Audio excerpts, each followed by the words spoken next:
हुए हैं, लेकिन कॉपर पर ट्रंप के 50% टैरिफ के ऐलान से आखिर कितना दबाव बढ़ा है? कॉपर की कीमतें बढ़ने से इनपुट लागत भी बढ़ी है और ऐसे में कीमतों में इजाफे का कितना दबाव होगा, तमाम बातों पर चर्चा करते हैं। पॉलीकैब के सीएमडी इंद्र जयसिंघानी हमारे साथ जुड़ गए हैं, साथ ही कंपनी के सीएफओ भी हमारे साथ है, गंधर्व टोंगिया। आप दोनों का स्वागत है हमारी इस बेहद खास पेशकश में।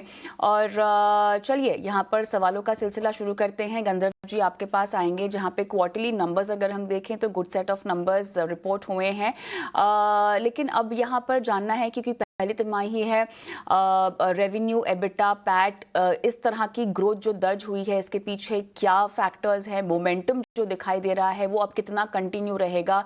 क्या आप किसी भी फ्रंट पर रेवेन्यू टारगेट्स की अगर मैं बात करूं, रिवाइज करने की संभावना यहाँ पर देख रही हैं FY26 के लिहाज से?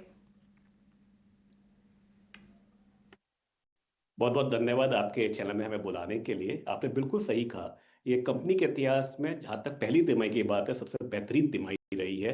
कंपनी ने करीब कुल 6,000 करोड़ के आसपास का कारोबार किया है, 600 करोड़ का प्रॉफिट किया है, जो लगभग 26% का टॉप लाइन में ग्रोथ है और लगभग 49% का बॉटम लाइन में ग्रोथ है। आपने जानना चाहा कि कहाँ से ग्रोथ आ रही है।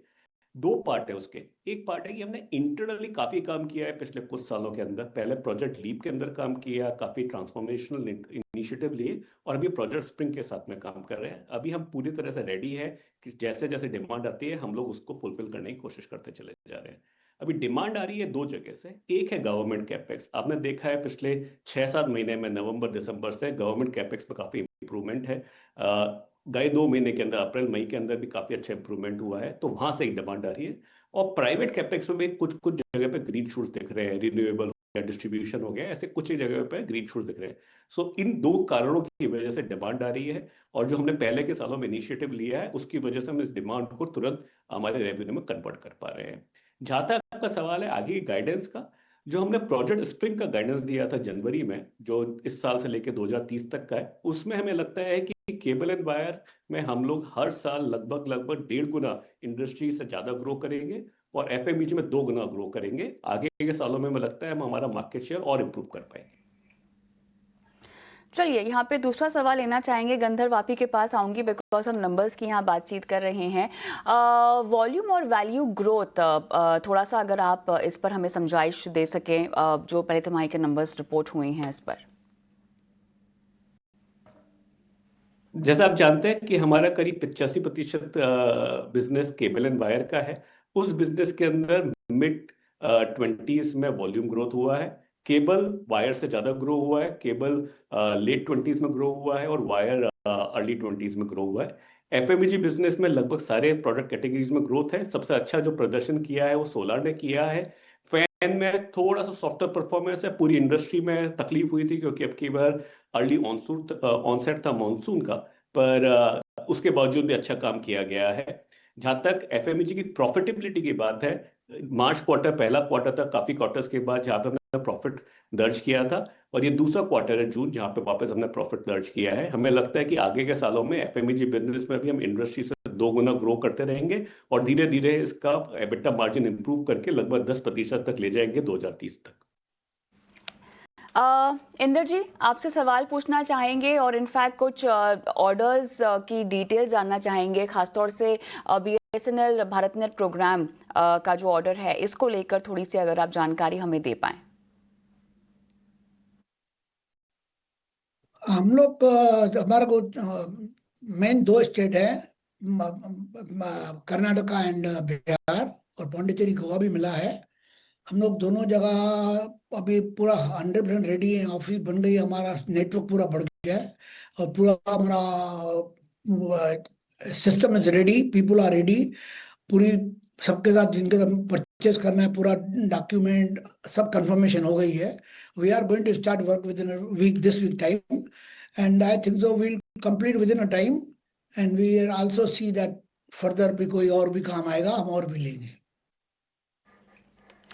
इंदर जी, एक्सपोर्ट बिजनेस का परफॉर्मेंस अगर हम समझना चाहें तो इसको आप कैसे आंकना चाहेंगे? और इसी के साथ साथ अब ट्रम्प टैरिफ के चलते पूरा आउटलुक आपको कितना दिक्कतों में लग रहा है, या किस तरह का आउटलुक आप पेश करना चाहेंगे, जरा बताइएगा। ट्रम्प टैरिफ जो है वो तो longer, I think so it will be favour तो इंडिया को करेंगे ही वो। मतलब अगर फेवर इंडिया को करते हैं तो यहाँ से तो बिजनेस की स्कोप बहुत है, अभी भी बहुत बिजनेस हो रहा है, पर उसका ज़्यादा स्कोप इतना है कि जैसे ही ड्यूटी हमारे को दूसरे कंट्री से कमती लगेगी तो इंडिया को इसको सेल्स में ज़्यादा है और काफ़ी एक्सपोर्ट बढ़ जाएगी। तो हम तो वी आर काउंटिंग ये, पर शायद हम यूएसए से डबल काम कर सकें, जो पहले किया है उससे डबल काम कर सकते हैं। गंधर्व जी, ईपीसी सेगमेंट की अगर हम बात करें कंपनी के, तो यहाँ पर थोड़ा सा डी ग्रोथ रजिस्टर हुआ है क्वार्टर में। डी ग्रोथ के पीछे आप वजह क्या समझाना चाहेंगे? और साथ ही अब डी ग्रोथ क्योंकि दर्ज हो चुकी है, आने वाले तिमाहियों में हमारी उम्मीदें अब कैसी बंधनी चाहिए फिर? आपने बिल्कुल सही कहा। जैसे इंदर भाई ने भी बताया, हम लोग ईपीसी में दो तरह के काम करते हैं। एक करते हैं ऑप्टिकल फाइबर केबल के, जिसका टेंडर के बारे में आपने भी इंदर भाई से जाना। दूसरा है पावर केबल का, आरडीएसएस स्कीम के अंदर जो काम होते हैं। हमारा ईपीसी का बिजनेस स्ट्रेटेजिक बिजनेस है, जो लगभग 5 से 10% कंपनी के कुल कारोबार के बीच में काम करता रहेगा। और इस बिजनेस के अंदर एबिट मार्जिन जो है वो हाई सिंगल डिजिट में होना चाहिए over the mid to long term. So उस गाइड अनुरूप हम लोग ये काम कर रहे हैं, और इस क्वार्टर का परफॉर्मेंस भी इसी गाइडेंस के तहत है। इंदर जी, अब थोड़ा सा मैं टैरिफ के मुद्दे पर बात करना चाहती हूँ, और जिस तरह से उसका इम्पैक्ट कंपनियों पर और आपकी जैसी कंपनियों पर पड़ने वाला है उस पर समझना चाहेंगे कारोबार के लिहाज से। आपका एक्सपोजर स्पेसिफिकली बताइएगा कि कितना होगा यूएसए में। अभी हमारा बेसिकली यूएसए में 5-6% बिजनेस है, और उसका कोई अभी तक इफेक्ट नहीं पड़ा कि ड्यूटी जो पहले थी उसके बाद जो 10% बढ़ाई उसके बाद भी डिमांड चालू ही है। पर अभी क्या होगा आगे पता नहीं है, बट आई थिंक सो ये जो इंडिया को फेवर किया जाएगा और इंडिया का बिजनेस आगे बढ़ेगा। कोई चिंता, मतलब आई डोंट थिंक उसको कोई चिंता की कोई बात नहीं है। अच्छा स्कोप है इंडिया को, कि इंडिया के रिलेशन भी अच्छे हैं, और हम आज की तारीख में इंडियन जितने भी manufacturer they are very prompt for delivery today. So I think so export तो आगे बढ़ेगा ही।